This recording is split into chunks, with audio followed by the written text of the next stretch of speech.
Hello, আসসালামু আলাইকুম viewers, আপনারা সবাই কেমন আছেন? আশা করি সবাই অনেক অনেক ভালো আছেন। আমিও আলহামদুলিল্লাহ ভালো আছি।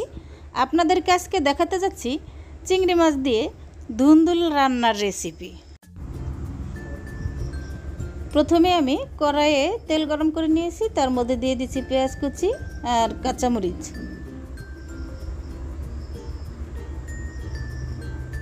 এখন এটাকে একটু ভেজে নেব। আমার ভাজা হয়ে গেছে, দেখুন আমি চিংড়ি মাছ নিয়ে নিয়েছি।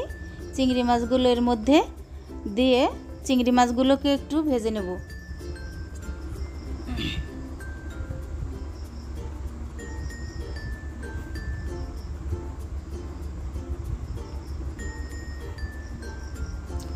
এর মধ্যে দিয়ে দিচ্ছি আমি হলুদ গুঁড়ো, দিয়ে দিচ্ছি লাল মরিচের গুঁড়ো। এখন আমি গোল গোল করে ধুন্দুল কেটে ধুয়ে রেখেছিলাম, সেটাকে এর মধ্যে দিয়ে দিলাম। দিয়ে দিচ্ছি স্বাদ মতো নুন।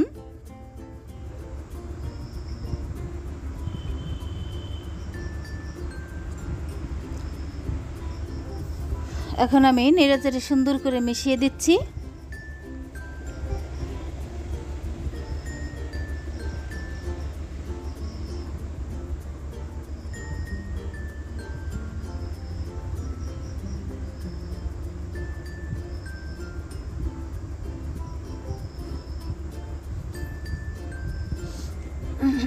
এখন আমি ঢাকনা দিয়ে একটু ঢেকে দিলাম।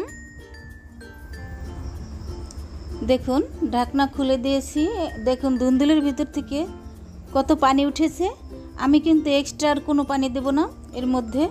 আমি এই ধুন্দুলের যে পানিটা উঠেছে আমি এই পানিটা দিয়েই রান্না করব, আর একটু মানে ঝোল ঝোল ভেজা ভেজা রাখবো।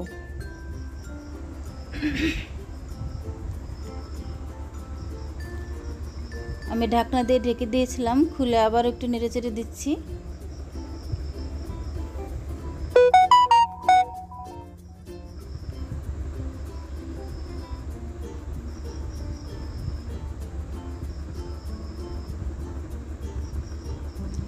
আমি আবার একটু ঢাকনা দিয়ে ঢেকে দিয়েছি। বন্ধুরা, এই রেসিপিটা অসাধারণ হয়েছিল, অনেক টেস্টি হয়েছিল। আমি পেট ভরে ভাত খেয়েছি অনেক তৃপ্তি সহকারে। আপনারা বাসায় একবার হলেও ট্রাই করে দেখবেন। আর আমার চ্যানেলে নতুন হয়ে থাকলে অবশ্যই চ্যানেলটিকে সাবস্ক্রাইব করে বন্ধু হয়ে আমার পাশে থাকবেন, আর সেই সাথে বেল আইকনটি প্রেস করে দিবেন, যাতে আমার ভিডিও নোটিফিকেশন সবার আগে আপনার কাছে পৌঁছায়। আবার কোনো নতুন ভিডিও নিয়ে হাজির হব। আল্লাহ হাফিজ।